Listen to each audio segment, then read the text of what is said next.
Hello student, स्वागत है आपका आपके इस यूट्यूब चैनल बिंदु कोचिंग क्लासेस पर। आज हम आप सभी को पढ़ाने वाले हैं क्लास 9th मैथ का चैप्टर फर्स्ट का एक्सरसाइज 1.2। ठीक है, तो चलिए देखते हैं एक्सरसाइज 1.2 में क्या है।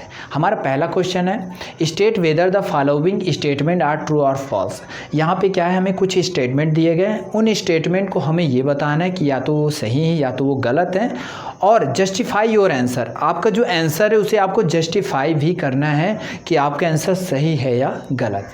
तो देखिए हमारा पहला क्वेश्चन है every irrational number is a real number.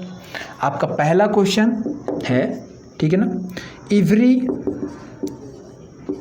Irrational number is a real number.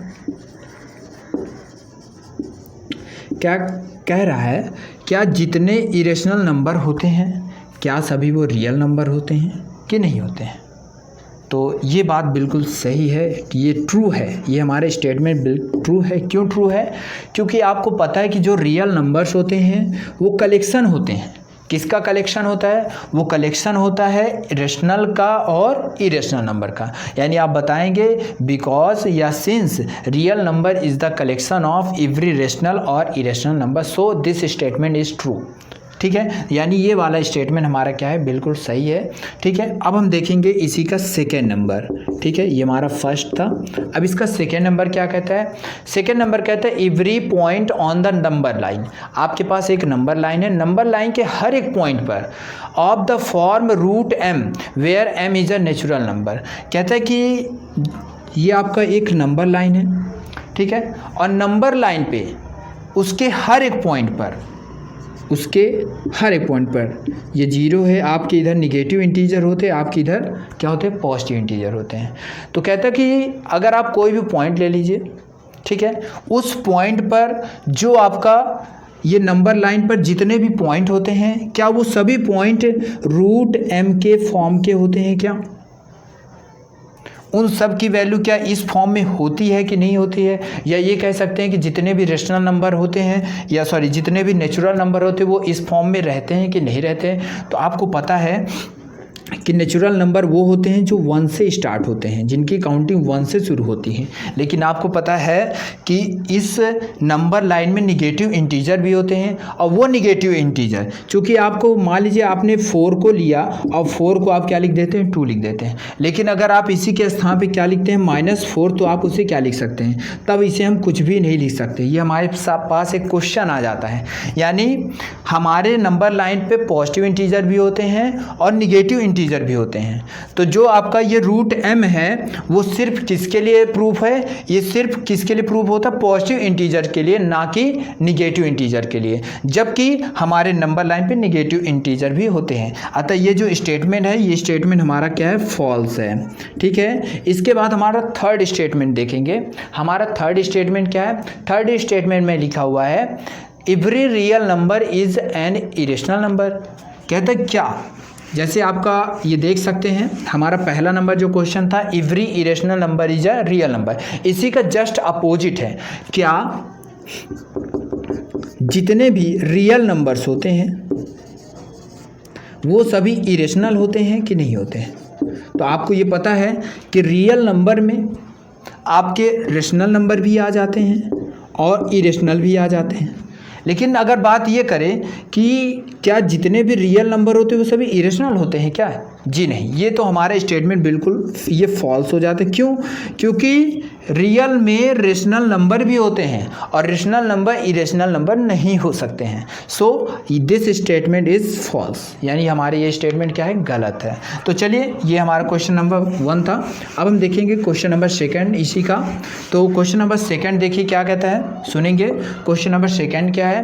Question number second कह रहे हैं are the square root of all positive integers irrational. कहते हैं जितने भी पॉजिटिव इंटीजर होते हैं उन सभी का जो स्क्वायर रूट होता है क्या वो इरेशनल होता है?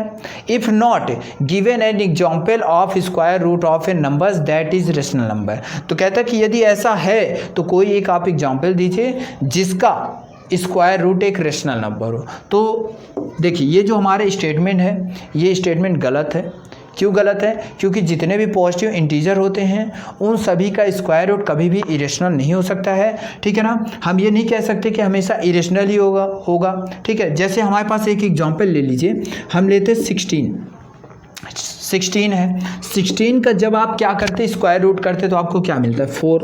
अब 4 को आप क्या कहते हैं? ये 4 हमारा क्या है कि ये रेशनल नंबर है। क्यों? क्योंकि इसे हम P/Q के फॉर्म में लिख सकते हैं, ठीक है। जब इसे हम P/Q के फॉर्म में लिख सकते हैं तो क्या ये हमारा इरेशनल है? जी नहीं, ये हमारा कैसा है? रेशनल नंबर है। और ये कैसा इंटीजर है? ये आपका एक पॉजिटिव इंटीजर है। यानी जो हमारी स्टेटमेंट है वो क्या है? रॉन्ग हो गया, ठीक है। ये था हमारा second number question.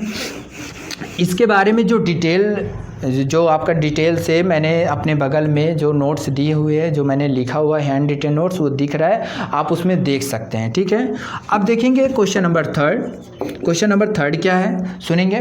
So that √5 can be represent on the number line. क्या कहता है? क्या आप √5 को इस नंबर लाइन पे शो कर सकते हैं?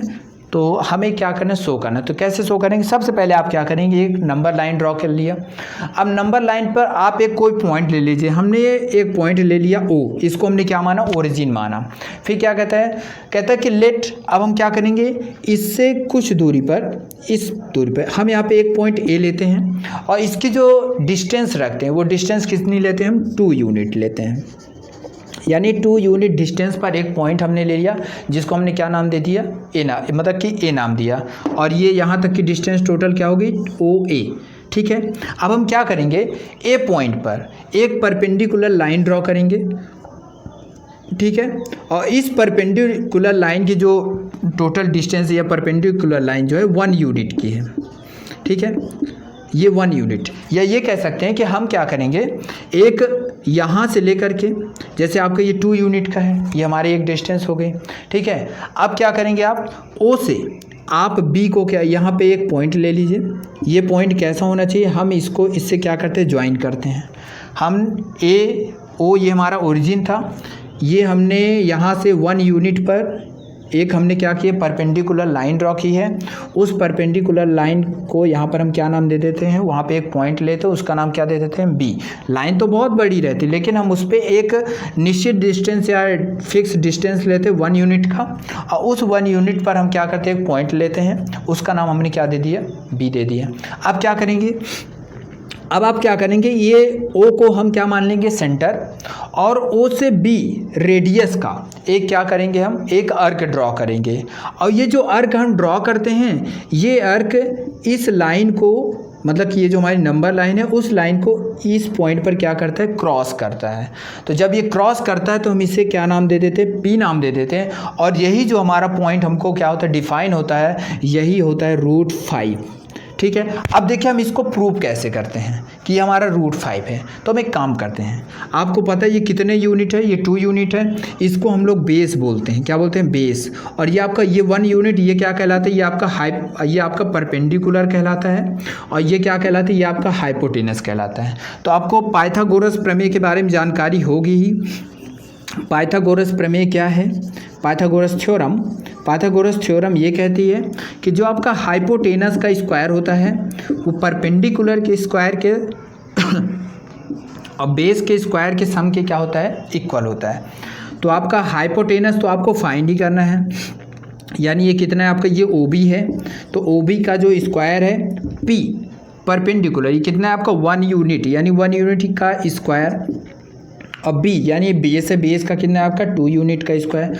तो 1 का स्क्वायर 1 होता है, 2 का होता है 4, यानी कोई मिला के क्या हो जाता है? 5। यानी आपको OB का स्क्वायर क्या मिलता है? आपको 5 मिलता है। तो आपको OB क्या मिलेगा?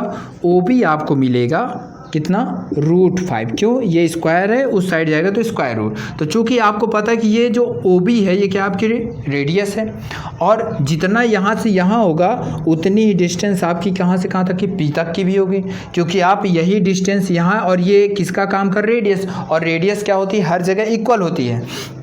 यानी जो आपका OB है और OP वो क्या है? वो दोनों रेडियस हैं।